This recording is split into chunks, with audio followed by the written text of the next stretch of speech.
구원에 이르는 지혜 제9장 하나님의 나라 10번째 질문들 살펴보도록 하겠습니다.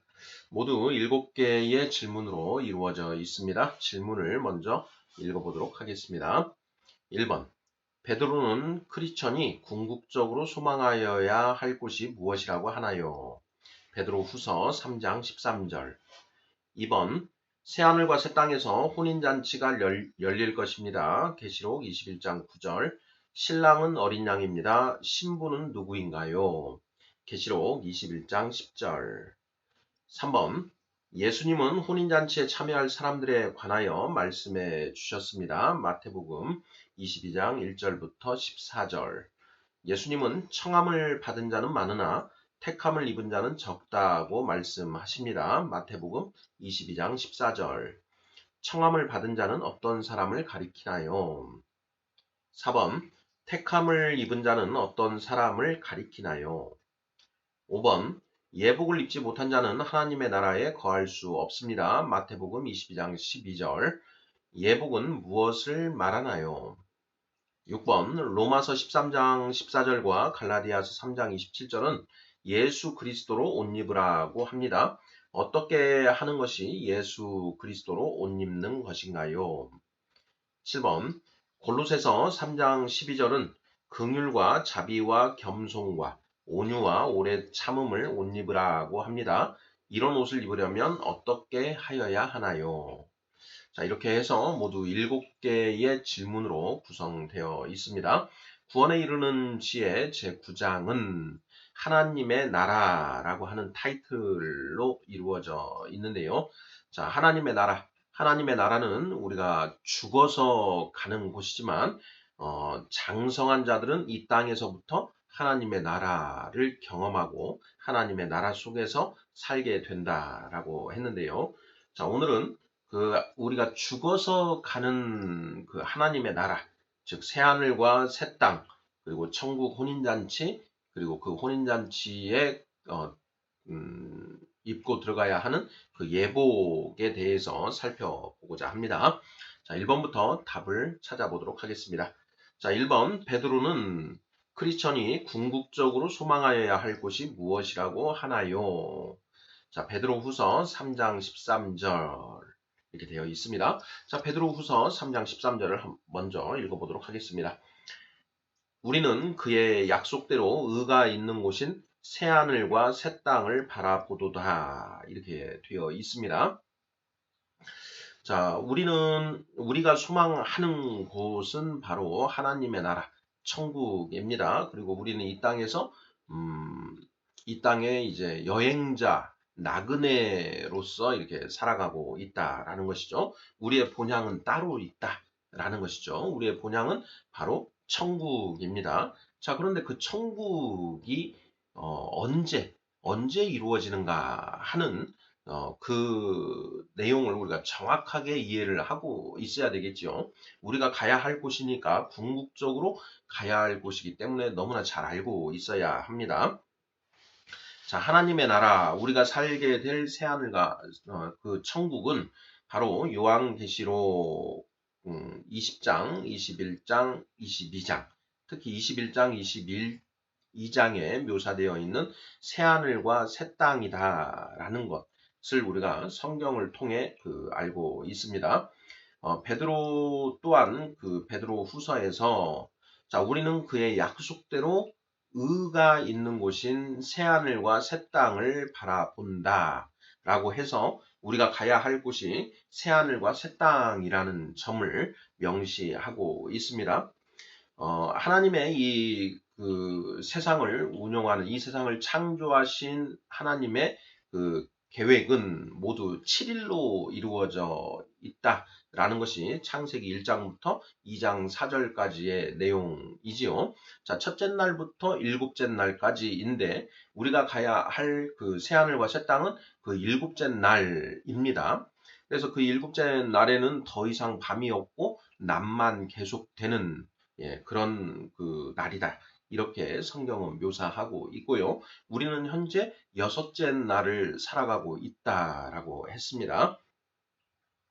자, 우리는 그의 약속대로 의가 있는 곳인 새하늘과 새 땅을 바라보도다. 자, 우리가 이 세상에서 이제 육신의 죽음을 맞이하게 되면, 어떻게 되는가? 네, 모두 이제 성경은 자게 된다, 잔다라고 이렇게 표현을 하고 있고요. 그리고 요한계시록 20장을 보면 그 첫째 부활과 둘째 부활에 대해서 묘사를 하고 있습니다.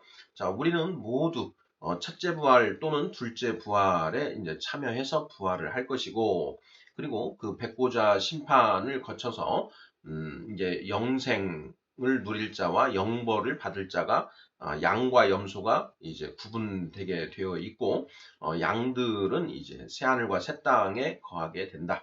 이렇게 성경은 묘사하고 있습니다. 자, 2번 문제 보겠습니다. 새하늘과 새 땅에서 혼인잔치가 열릴 것입니다. 계시록 21장 9절. 신랑은 어린 양입니다. 신부는 누구인가요? 계시록 21장 10절. 자, 먼저 계시록 21장 9절을 먼저 읽어보도록 하겠습니다. 자, 일곱 대접을 가지고 마지막 일곱 재앙을 담은 일곱 천사 중 하나가 나와서 내게 말하여 이르되 이리 오라 내가 신부 곧 어린 양의 아내를 내게 보이리라 하고 이렇게 되어 있습니다. 자, 요한계시록 21장 1절은 새하늘과 새 땅으로 이렇게 시작을 하고 있고요. 그리고 거룩한 성 예루살렘의 하늘로부터의 강림에 대해서 묘사하고 있습니다. 21장 지금 9절을 보면 자, 천사가 그 말을 합니다. 내가 신부 곧 어린 양의 아내를 내게 보이리라 이렇게 표현하고 있다라는 것이죠. 자, 우리는 천국에서 혼인잔치가 열릴 것이다 라는 것을 예수님으로부터 직접 들었고, 또한 그 요한계시록에서 이 혼인잔치의 그 신랑과 신부가 누구인지를 알 수가 있습니다. 자, 과연 신부는 누구인가? 계시록 21장 10절을 보지요. 자, 계시록 21장 10절입니다. 성령으로 나를 데리고 크고 높은 산으로 올라가 하나님께로부터 하늘에서 내려오는 거룩한 성 예루살렘을 보이니 이렇게 되어 있습니다. 자, 그러면 어린 양의 아내 곧 신부는 누구를 가리키는가? 바로 이 거룩한 성 예루살렘, 하늘로부터 하나님께로부터 내려오는 거룩한 성 예루살렘이 곧 예수님의 신부로 묘사되고 있다라는 것을 우리가 알 수 있습니다. 자, 우리가 예수님의 신부 하면 통상적으로 교회, 성령 받은 모든 사람들의 공동체인 이 교회라고 우리가 알고 있고요. 바로 그 교인들이 이 거룩한 성 예루살렘에 들어가게 된다라는 것이죠. 그래서 자, 새하늘과 새 땅에서 열리는 혼인잔치에 신랑은 어린 양, 곧 예수 그리스도이시고 신부는 거룩한 성 예루살렘이다 라는 것. 계시록은 그렇게 말하고 있는 것 같습니다. 네, 다음 문제 보겠습니다. 3번. 자, 예수님은 혼인잔치에 참여할 사람들에 관하여 말씀해 주셨습니다. 마태복음 20장 1절에서 14절. 자, 예수님은 청함을 받은 자는 많으나 택함을 입은 자는 적다고 말씀하십니다. 마태복음 22장 14절. 자, 청함을 받은 자는 어떤 사람을 가리키나요? 자, 그리고 4번 문제를 보면 택함을 입은 자는 어떤 사람을 가리키나요? 이렇게 되어 있습니다. 자, 청함을 받은 자는 많으나 택함을 입은 자는 적다. 자, 우리는 모두 청함을 받은 자이지요. 자, 나아가서 택함을 입은 자이어야 되는데, 자, 여기에서 과연 어떤 사람이 청함을 받은 자고 어떤 사람이 택함을 입은 자인가? 자, 이 문제와 관련해서는 그 견해에 그 두 가지 견해에 크게 두 가지 견해의 대립이 있습니다. 그 대립을 정확하게 이제 좀 이해를 해야 되는데요. 칼뱅이즘과 알미니안의 이제 그 견해 차이다. 이렇게 보면 맞지 않을까 싶습니다. 자, 그런데 중요한 내용은 어느 견해를 취하든 결론은 같다라는 것입니다. 어떻게 이 교리를 체계화시켜서 전개를 하든 결론, 자, 택함을 입은 자에 속하여야 한다라는 것은 이제 분명하고요. 그리고 그 택함을 입은 자의 수가 적다라는 사실은 결코 변함이 없습니다. 나아가서 청함을 받은 자는 많다라는 것입니다. 많은 사람이 청함을 받지만 택함을 입은 자는 적다라는 것. 예수님께서 친히 말씀해 주신 그 내용입니다. 예수님께서 또 그런 말씀도 하시죠. 자, 제자들이 묻습니다. 천국에 들어가는 자가 많습니까? 라고 이렇게 예수님께 질문을 하죠. 그랬더니 예수님이 많으면 많다, 적으면 적다. 라고 이렇게 단도직입적으로 말씀을 해주시면 좋은데 예수님은 그렇게 말씀을 하시지 않으십니다. 약간 돌려서 말씀을 하시죠. 들어가고자 하되 들어가지 못하는 자가 많으니라 이렇게 말씀을 하십니다. 그 말씀의 뜻은 무엇인가요? 들어가고자 하되 들어가지 못하는 자가 많을 것이다. 자, 이 표현도 우리가 잘 깊이 묵상을 해봐야 되는 그 말씀이지요. 자, 들어가고자 한다. 어디에 들어가고자 하나요? 천국에 들어가고자 하는 것이죠. 자, 천국에 들어가고자 하는 사람들은 천국에 관해서 들었고 또 천국을 소망하는 자들입니다. 자, 천국을 소망하는 하되 그 천국에 들어가지 못하는 자가 많다. 천국문이 닫히고 주여 주여 문을 열어 주십시오 할 때 그 주님께서 나는 너를 모른다라고 이렇게 또 말씀을 하시죠. 마태복음 7장이죠. 주여 주여 하는 자마다 다 천국에 들어가는 것이 아니고 오직 아버지의 뜻대로 행하는 자라야 천국에 들어갈 수 있다. 이렇게 말씀을 하시는 것이죠.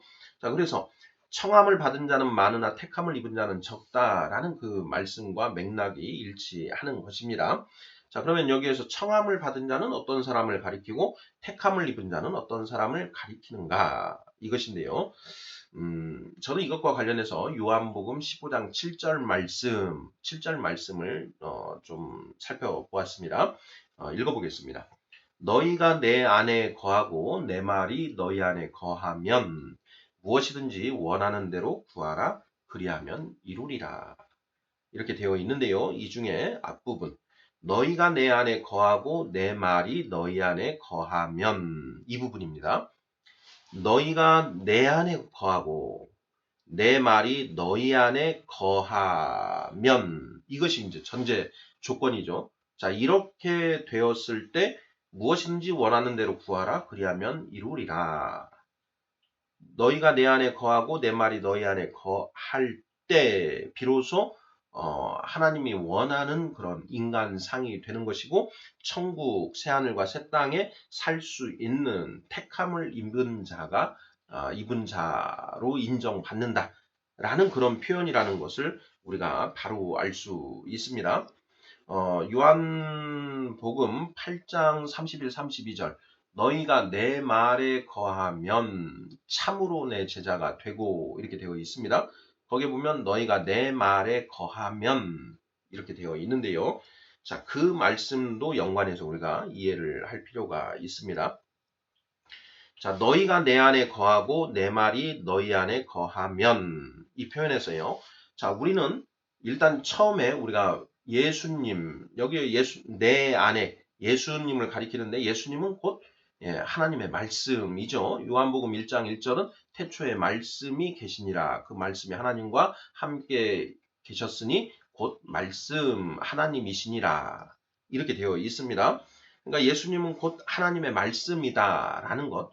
성경이 여러 번 선포하고 있는 것이고 가장 중요한 표현인데요. 자, 너희가 내 안에 거하고 내 말이 너희 안에 거하면 이 부분을 그렇게 예수님의 하나님의 말씀으로 바꿔서 우리가 읽어보면요. 너희가 하나님의 말씀 안에 거하고 하나님의 말씀이 너희 안에 거하면 이렇게 읽을 수가 있습니다. 자, 성경에서 예수, 그리스도 또는 나 이런 예수님을 가리키는 표현이 나왔을 때 하나님의 말씀으로 바꿔서 읽어보면 그 뜻이 명확해진다라는 것을 우리가 알 수 있습니다. 자, 너희가 하나님의 말씀 안에 거하고 하나님의 말씀이 너희 안에 거하게 된 사람, 이 사람이 바로 택함을 입을 자, 택함을 입은 자다라는 걸 알 수 있습니다. 자, 처음에는 우리가 예수님의 말씀 안에 거하는 것이고요. 그 다음 두 번째 조건은 예수님의 말씀이 내 안에 거하는 것입니다. 예. 자, 그러면 처음에는 말씀 안으로 들어간 자이고, 자, 두 번째는 그 말씀이 내 안에 충만하게 된 자를 말하는 것이죠. 자, 청함을 받은 자들은 모두 다 말씀 안으로 예수님께 간 것이니까, 자, 말씀 안으로 들어갔습니다. 자, 그런데 그 말씀이 그 나의 바깥에만 존재하는 것이 아니라 그 말씀이 내 안으로 들어와서 내 안에 가득 채워져야 된다라는 것이죠. 그것을 성경은 우리의 마음판에 하나님의 말씀이 기록된다라는 것으로 그 표현하고 있습니다.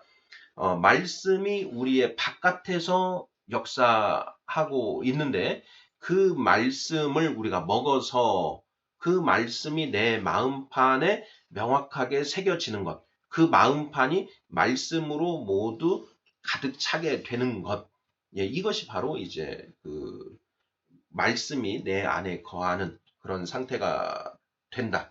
그래서 청함을 받은 자는 그 말씀 안으로 들어간 자들을 말하고 택함을 입은 자는 그 말씀이 이제 그 마음판에 새겨진 자 이렇게 그 의미한다. 이렇게 저는 이제 이해를 하고 있습니다. 그래서 이렇게 이해를 하면 그 거의 틀림이 없으리라 생각을 하는데요. 자, 칼뱅이즘과 알미니안이 어떻게 이해가 다른지를 좀 생각을 해보면요. 칼뱅 선생은 이제 이중 예정론을 이제 지지하고 있습니다. 그래서 선택받은 자와 유기된 자로 나뉘어지는데 택함을 입은 자는 이제 선택된 자를 이제 가리킨다. 이렇게 보게 됩니다. 그리고 청함을 받은 자는 그러니까 청함을 받았고 택함까지 입은 자는 이제 선택된 자에 속하는 것이고요. 청함을 받았지만 택함 받지는 못하는 자들은 이제 유기된 자에 속하게 된다라는 것이죠. 자, 그와 관련해서 이 칼뱅 선생은 택함 받은 자는 성령을 받게 되고 성령 받은 자들은 모두 반드시 천국에 들어가게 된다. 이렇게 이제 그 교리 체계를 구성을 하고 있습니다. 그렇다면 이제 그 청함을 받은 자는 어떻게 볼 것이냐?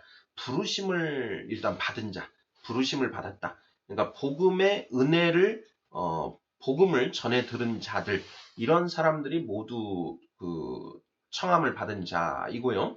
자, 그 중에 그리스도에 대한 그 구원에 대한 확신을 가지고 세례를 받고 성령을 이제 받아서 하나님의 자녀가 된 자들이 이제 택함을 입은 자 이렇게 보게 되는 것이죠. 그리고 그 택함을 입은 자들은 반드시 이제 거룩하게 되고 영화가 되기 때문에 그 장성한 자가 반드시 되게 되어 있습니다. 자, 그렇게 구성을 하는 게 이제 그 칼뱅이즘의 어떤 그런 그 논리 체계라고 우리가 이해를 하면 거의 맞을 것 같고요. 자, 알미니안들은 어떻게 이 내용을 이해를 하는가도 우리가 정확하게 알고 있을 필요가 있는데요. 어, 알미니안들은 이렇게 봅니다. 성령을 받고 이제 거듭났는데도 불구하고 그 중에 이제 이 장성한 자가 되는 자들이 바로 택함을 입은 자다. 이런 식으로 이해를 하는 그런 맥락입니다. 그래서 청함을 받은 자는 사도행전 2장 38절에 따라서 너희가 회개하여 주 예수 그리스도의 이름으로 세례를 받고 세례를 받으라. 그리하면 죄사함을 받고 성령의 선물을 받으리니 바로 이 요건에 충족이 되어서 성령을 받은 자들, 이런 자들이 이제 청함을 받은 자에 속하는데, 자, 그렇게 거듭나면 영적인 어린아이가 되는 것이고요. 그 영적인 어린아이는 거룩하고 순전한 그 하나님의 말씀을 먹고 자라나게 됩니다. 점점 자라나서 어린아이 그리고 청년기를 거쳐서 장성한 자가 되게 되는데, 장성한 자가 된 자들이 택함을 입은 자다. 자, 이런 맥락으로 이제 그 논리가 교리가 구성이 되는 듯 합니다. 그래서 이렇게 두 가지 교리의 차이가 있는데요. 결론을 보면 동일합니다. 어, 선택된 자, 칼뱅 선생의 이중 예정론에 따라서 그 선택된 자들은 반드시 모두 다 장성한 자가 되게 되어 있고요. 그리고 이 알미니안의 그 주장에서도 장성한 자들만 이 천국 백성이 되고 천국에 들어갈 수 있게 된다. 이렇게 구성을 한다라는 것이죠. 그래서 이 두 가지 흐름을 정확하게 좀 우리가 이해를 할 필요가 있습니다. 그 칼뱅 선생의 이중 예정론에 의하면 우리 교회 안에는 명목상의 그리스도인이 굉장히 많습니다. 성령은 받지 못한 채, 그 복음을 자신의 뜻에 따라서 믿고 스스로 교인으로 이렇게 생각하는 그런 사람들을 이제 명목상의 그리스도인, 이렇게 거짓 신자, 이렇게 보게 되는 것이죠. 사실 어떻게 보면 알미니안의 어떤 그 교리 체계보다 이 칼뱅 선생의 교리 체계가 더 엄격하고 어떻게 보면 더 이렇게 그 냉정하고 무섭습니다. 그래서 그 맥락을 좀 정확하게 우리가 알고 이해할 필요가 있지 않을까 이렇게 생각해 봅니다. 5번 문제 보겠습니다. 예복을 입지 못한 자는 하나님의 나라에 거할 수 없습니다. 마태복음 22장 12절. 예복은 무엇을 말하나요?